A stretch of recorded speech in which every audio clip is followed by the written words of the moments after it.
Bharatiya Janata party के जिलाध्यक्षों की लिस्ट का जो आने का इंतजार था वो पूरा हो चुका है।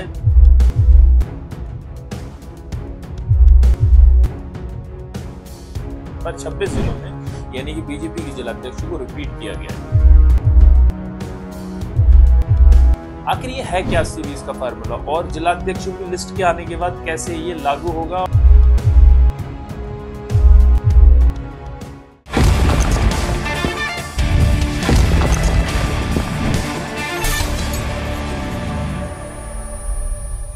उत्तर प्रदेश के अंदर बहुप्रतीक्षित लिस्ट यानी कि मैं बात कर रहा हूं भारतीय जनता पार्टी के जिलाध्यक्षों की लिस्ट का जो आने का इंतजार था वो पूरा हो चुका है। बीजेपी ने अपने जिलाध्यक्षों के नामों की घोषणा कर चुकी है।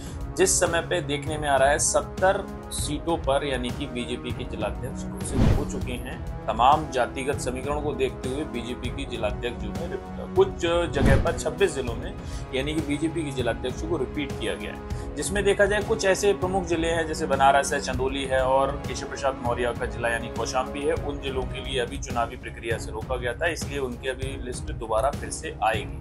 तमाम समीकरणों के बीच जो आने वाली लिस्ट में देखा गया है कि जातिगत समीकरण में लगातार जो सामान्य वर्ग है उनको ज्यादा तवज्जो दी गई है। पीडीए की जो नीति है यानी कि अखिलेश यादव ने जो पीडीए का नारा दिया था वो कहीं ना कहीं इसमें देखने में आएगा कि लगातार सेकेंड और थर्ड यानी कि दलित वोट बैंक के लिए साधने के लिए उन लोगों के लिए भी जिलाध्यक्ष बनाया गया है। मेन मामला यानी कि योगी आदित्यनाथ का एक बयान था जो अभी उन्होंने एक न्यूज चैनल के प्रोग्राम में दिया था कि 80-20 का फार्मूला। आखिर ये है क्या 80-20 का फार्मूला और जिलाध्यक्षों की लिस्ट के आने के बाद कैसे ये लागू होगा और आगामी विधानसभा चुनाव यानी कि 2027 में होने वाले चुनाव के लिए योगी आदित्यनाथ की क्या तैयारी है। यानी कि मथुरा काशी और बनारस के बाद यानी कि ब्रज की बारी है। उन्होंने कैसे ये क्यों कहा, तमाम इस पूरे अपडेट में पूरी स्टोरी में मैं विश्लेषण के साथ आपके लिए बताने वाला हूं। तो नमस्कार साथियों, मैं हूं दीपक शर्मा और आप देख रहे हैं दी डेमोक्रेसी। आज मैं डेमोक्रेसी में उत्तर प्रदेश की राजनीति यानी कि भारतीय जनता पार्टी के जिलाध्यक्षों के बारे में, योगी आदित्यनाथ का जो बयान है 80 वर्सेस 20 के बारे में पूरा विश्लेषण के साथ बताऊंगा। तो आप इस स्टोरी को देखिए और समझिए कि कैसे इसका क्या मतलब है। तो इस स्टोरी को देखने से पहले आप चैनल को सब्सक्राइब और लाइक जरूर कर लीजिए। अगर स्टोरी को पसंद आए तो शेयर जरूर कीजिए। तो जैसा मैंने कहा कि उत्तर प्रदेश में बहुप्रतीक्षित लिस्ट जो सबको इंतजार था कि आखिर जिलाध्यक्षों की लिस्ट बार बार टल रही थी। पहले महाकुंभ का आयोजन था, उससे पहले चुनाव चल रहा था जो यानी कि उपचुनाव था। उपचुनाव में भी बीजेपी ने बम्पर जीत हासिल करी थी यानी कि 10 सीटों पर 8 सीट बीजेपी जीत कर लेकर गई।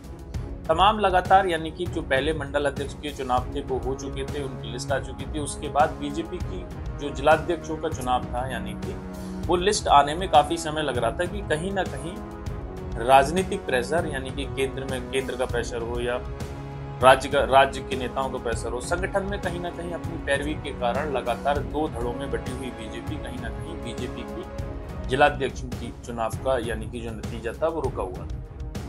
फिलहाल बीजेपी के जो चुनाव प्रभारी उत्तर प्रदेश के यानी महेंद्र नाथ पांडे, उनका गृह जनपद आता है चंदौली, उसको भी होल्ड कर दिया गया है। केशव प्रसाद मौर्य का गृह जनपद यानी कौशाम्बी, उसका भी चुनाव होल्ड कर दिया गया है। और बाकी जगह पर उत्तर प्रदेश बीजेपी ने अपने जिलाध्यक्षों के नाम की घोषणा कर दी है। सामान्य वर्ग से देखा जाए तो लगातार कुछ जिलाध्यक्ष जो है 26 जिलों के 26 जगह के जिलाध्यक्षों के लिए रिपीट किया गया है। महानगर में कुछ लोग शामिल हैं। तमाम ऐसे प्रमुख जिले हैं, चाहे गौतम बुद्ध नगर हो, गाजियाबाद हो, मथुरा हो, आगरा हो, सब जगह पे रिपीट लगातार कुछ जगह पर नए जिलाध्यक्ष को लाया गया है, जिसमें यानी कि लखनऊ भी शामिल है और गोरखपुर भी शामिल है।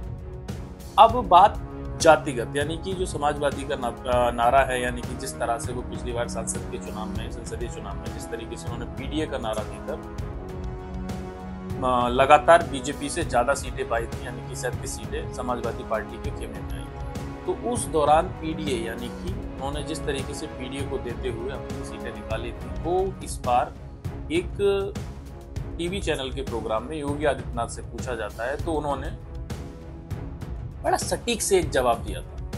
आपने वो वीडियो देखी भी होगी।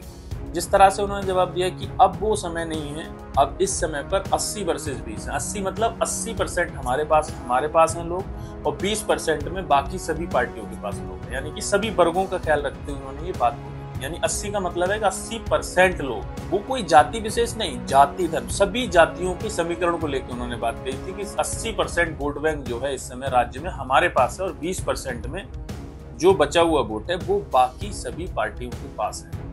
वो उसमें एक जातिगत समीकरण का उन्होंने आइडिया नहीं दिया था, उन्होंने एक वोट को आइडिया दिया था कि 80% वोट हमारे पास है, 20% में जो 80% 80-20 का जो नारा है। अब 80-20 में देखा जाए तो जिस तरह से, क्योंकि वो इस तरीके से भी कह रहे थे कि जो हमने सरकार में काम किए हैं, हमारी जो कार्यकारिणी योजनाएं हैं, जिससे लोगों ने जिन लोगों ने लाभ लिया है, वो लोग से जो लाभान्वित हैं हमारी स्कीमों से, वो हमारे साथ खड़े हुए और हमारे साथ ही रहेंगे जिस तरह से हम लोगों की सरकार की योजनाएं काम करती हैं। अब देखने में ये आता है कि जिस तरह से बीजेपी ने अपनी यानी उपचुनाव जो 10 सीटों पे उपचुनाव हुआ था, उसमें आपने देखा होगा कि 10 सीटों में से 8 सीटें बीजेपी की झोली में आई थी और 2 सीटें समाजवादी पार्टी के झोली में गई। तो जिस तरह से चुनाव चल रहा है, अगर देखा जाए तो कहीं ना कहीं सोचने वाली बात है कि 80 वर्सेस 20 का जो नारा है वो योगी आदित्यनाथ का कैसे फिट होगा। और उन्होंने ये भी कहा कि मथुरा काशी और आगरा, मथुरा काशी अयोध्या, जिस तरह से उन्होंने विकास किया है, अब ब्रज की बारी है।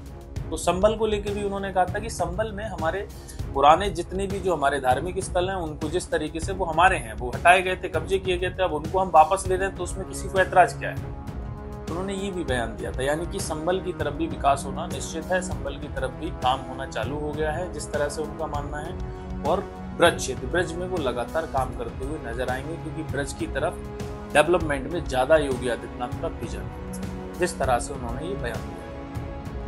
अब सबसे बड़ा सवाल कि 80% 20 यानी कि जो पीडीए का नारा, क्योंकि इस समय सबसे ज़्यादा समाजवादी पार्टी का जो हमेशा पीडीए की तहत उन पे जो बार करते हैं, यानी विपक्ष, यानी कि हमेशा योगी आदित्यनाथ का अखिलेश यादव बार करते हैं, यानी ट्विटर के थ्रू यानी एक्स के थ्रू, वो हमेशा जातिगत समीकरण को लेकर बात करते हैं। लेकिन जिस तरह से योगी आदित्यनाथ ने सटीक जवाब यानी कि करारा जवाब दिया था, अब सवाल उठता है कि बीजेपी ने अपने जिलाध्यक्षों की तो घोषणा कर दी है, लेकिन प्रदेश अध्यक्ष की लिस्ट, यानी प्रदेश अध्यक्ष कब उत्तर प्रदेश को नया बीजेपी का अध्यक्ष मिलने जा रहा है। तो उन तमाम चर्चाओं के बीच कि कभी भी उत्तर प्रदेश समाज यानी कि बीजेपी जिलाध्यक्षों की घोषणा होने के बाद बीजेपी का कभी भी प्रदेश अध्यक्ष चुनाव मतलब चेंज हो सकता है, क्योंकि जाहिर सी बात है इसी दौरान पे कैबिनेट का विस्तार भी होना है, और जिसका समीकरण लगाया जा रहा है कि आने वाले नवदुर्गा के लगभग योगी कैबिनेट का विस्तार भी हो सकता है। उससे पहले बीजेपी को अपना नया प्रदेश अध्यक्ष भी मिल जाएगा।